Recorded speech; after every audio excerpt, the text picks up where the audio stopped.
Salut mes amours, j'espère que vous allez bien. Donc aujourd'hui, on se retrouve pour une nouvelle story time. Eh les gars, je vais vous raconter le jour où j'ai failli mourir pour de la nourriture. Maman. Avant de commencer la vidéo, si tu n'es pas déjà abonné, n'hésite pas à liker, partager et à me suivre sur mes différents réseaux sociaux que je te mettrai juste en barre d'infos.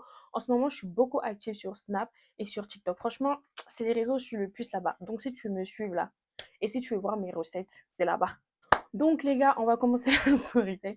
Cette story time, elle est trop drôle et en même temps, il y a toujours, comme vous savez, dans toutes mes story time, il y a toujours une leçon à retenir.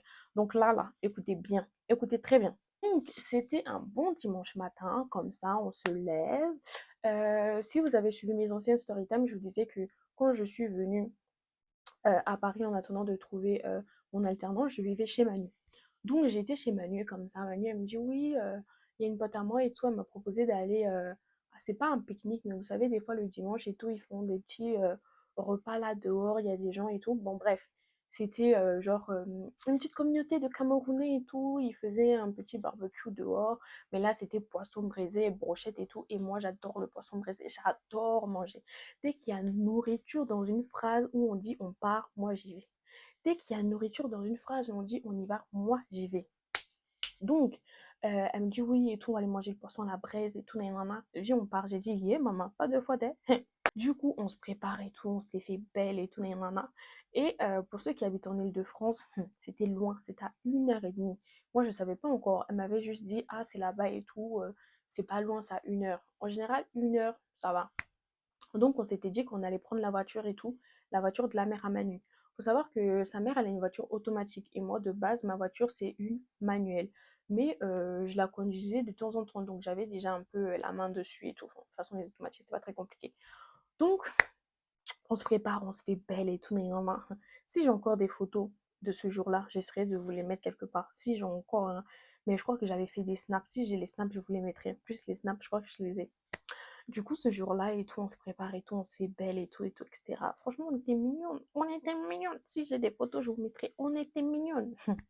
Donc, et tout, ce qui se passe, c'est que ce jour-là, enfin la veille, un pote à nous avait prêté la voiture et tout parce qu'il devait faire des courses. Donc, on lui avait donné, on lui avait dit, il faut que tu me le ramènes le dimanche et tout matin parce que nous, on doit aller à un événement et tout. Je crois, je sais même plus à quelle heure ça a commencé, mais nous, on était partis quand même. Quand on arrivait là-bas, il était 20 h, un truc comme ça, hein. Eh, Seigneur. Il nous ramène la voiture et tout, etc. On lui demande s'il a mis de l'essence. Écoutez bien. On lui demande s'il a mis l'essence. Il nous dit oui, il y a assez d'essence. On lui dit, t'as mis combien?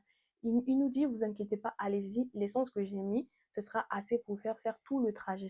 Sachant que nous, on avait 1h30 de trajet. Donc, on part comme ça et tout machin. On est là, on snap dans la voiture, on fait les belles et tout machin. On discute de tout et de rien avec Manu et tout. On discute, on discute, on discute. Vous savez, Dieu est bon. Dieu est vraiment bon. Parce qu'il y a des signes qui ne trompent pas. Il faut savoir que avant, quand Manu venait d'accoucher et que on allait la voir à l'hôpital, c'est moi qui conduisais. Et la voiture, en fait, des fois, elle mettait un peu sur, vous savez, le truc là. Je sais pas comment ça s'appelle. Moi, les voitures, je conduis, je sais même pas. Les, l'écran, qu'il y avait des petits problèmes et tout, etc. Une fois, on était sur l'autoroute, pardon, et ça affichait que la roue s'était crevée. Le pneu était crevé. Nous, on a eu peur, mais j'étais sur l'autoroute. Et sur l'autoroute, vous savez qu'on roule à 110, 130. Et je ne pouvais pas m'arrêter comme ça. Vous allez me dire, oui, mais il y a l'arrêt de bombe d'urgence là et tout. Non, franchement, on était à 3 minutes de l'hôpital. Heureusement qu'on était déjà sur la route de sortie. Je suis sortie, je suis allée me garer à l'hôpital. J'ai dit, aïe, on part une fois. Donc, il y avait déjà des petits signes. Mais bon, on se disait, vas-y, comme c'est une voiture automatique, des fois ça met ça, mais il n'y a rien. Des fois ça met, des fois c'est ça. Mais bon, ce jour-là, non, on n'a pas voulu écouter. On conduit, voilà, 1 heure, je suis sur la route comme ça, l'autoroute, 1 heure, on conduit, enfin, je conduis. Arrivé à un moment donné, je sais plus s'il fallait aller tout droit ou fallait tourner. En tout cas, moi, j'ai tourné. Et il s'avérait qu'il fallait pas tourner. Mais non, je tourne comme ça. Et Nzambe, ce jour-là. Je tourne comme ça. C'est pas quand je tourne une fois, je me dis, aïe, je me suis trompée. Donc, du coup, je ressors. Vous savez, quand vous vous trompez, des fois, il y a des ronds-points pour rentrer dans la rocade, sur l'autoroute ou la rocade, ou des trucs comme ça. Bref, je ne connais pas tous les trucs de la route, donc comprenez comme vous comprenez. Mais non, Donc, je suis sur le rond-point. Je compte me réinsérer pour aller sur la rocade. Deuxième fois, je tourne, je reprends, je me trompe encore de chemin, je refais le même chemin que je viens de faire. Mais là, ce qui va se passer, c'est Dieu qui nous a protégés. Donc, première fois, je me trompe, je sors, je reviens sur l'autoroute. Je me retrompe, donc je repasse sur le même chemin. Et là, quand je commence à conduire, je vois la voiture, elle veut plus avancer. La voiture, elle veut plus avancer. Je me dis, aïe, qu'est-ce qui se passe? Sachant qu'il y avait plein de voitures qui étaient derrière nous. Parce que là, on était sur une entrée de rocade. Donc, il y avait une file d'attente. Voilà, les voitures, elles commençaient à nous dépasser, elles commençaient à nous dépasser. J'éteins le moteur, je redémarre. J'éteins, je redémarre. La voiture démarre. On repasse.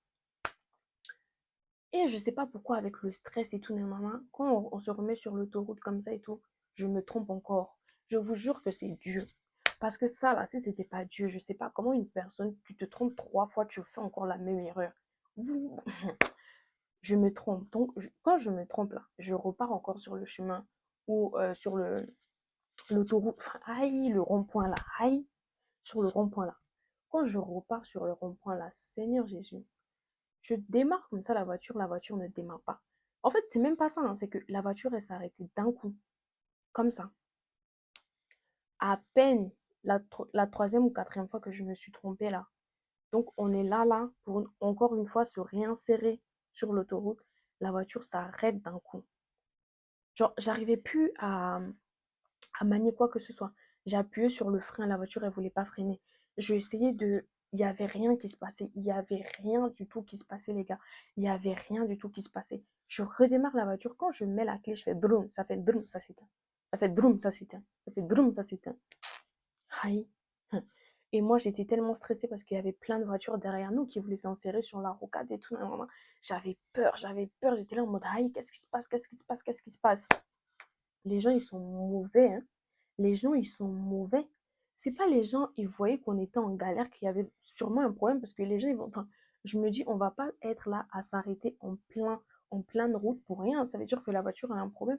Les gens, ils nous dépassaient tranquillement, ils passaient avec leur voiture, ils nous dépassaient, ils passaient tranquillement avec leur voiture. Avec Manu, on était là dans la voiture, on se disait, hi, qu'est-ce qui se passe? Et comme où on était vraiment très, très, très éloigné de la ville, hein. On était vraiment très, très, très éloigné, sachant que on était sur l'autoroute, donc il y avait presque rien à côté. Aux environs, il y avait rien. Il y avait des entrepôts, mais c'était déjà fermé parce qu'il était déjà 18 heures passées. Heureusement, il y avait un restaurant. Il y avait un restaurant, le restaurant, il était fermé. Mais derrière, en fait, je suis passée par derrière, j'ai vu qu'il y avait les employés qui étaient en train de préparer le service du soir. Donc, je demande à un des employés, ah, est-ce que tu peux venir nous aider à pousser la voiture pour la mettre sur le côté? Au moins, comme ça, on va voir qu'est-ce qu'il y a. Il me dit, attends, je vais demander à mon patron. Il part demander à son patron. Son patron lui donne la permission. Il appelle même encore un autre de ses collègues. Donc, ils sont à deux, plus moi, plus Manu. Maintenant, il me dit, moi, comme c'est moi je conduisais, il me dit, va, tu vas juste tourner le volant à gauche, à droite, pour que voilà, la voiture elle puisse un peu suivre le chemin et tout, et on va essayer de la décaler. Donc il la décale et tout, il la met un peu sur le parking du restaurant. Maintenant, il y a des gens qui viennent regarder, il y a des gens qui viennent regarder, il y a des gens qui viennent regarder. Et là, il y a un monsieur, il nous dit quoi? Il nous dit on est en panne sèche d'essence. Panne sèche comment? Panne sèche comment? Hum. Dès qu'on a entendu ça, on a dit, aïe, comment ça, panne sèche? Notre ami à qui on a prêté la voiture nous a dit qu'il a mis l'essence. L'essence qu'il a mis là, ça pouvait nous ramener jusqu'à où on partait. Il nous dit, non, non, non, il n'y avait plus d'essence dans la voiture. Il n'y avait plus d'essence. Là, vous roulez même pas. Vous savez, normalement, tu roules à je sais pas quoi là. Il n'avait plus rien. Et heureusement, quand je vous dis que Dieu il est avec nous, Dieu il était avec moi. Parce que je ne voudrais pas. Comment ça se fait que je me suis trompée 3 fois? Je reviens sur le même chemin. Parce que ça, là, si ça m'était arrivé sur l'autoroute, c'est que accident direct. Parce que c'est genre, toi, tu es là, tu roules à 110, à 130, et d'un coup, la voiture s'arrête, sachant qu'il y a des voitures qui viennent à fond derrière toi. C'est qu'une voiture me rentrait dedans. C'est qu'une voiture me rentrait dedans direct. Direct.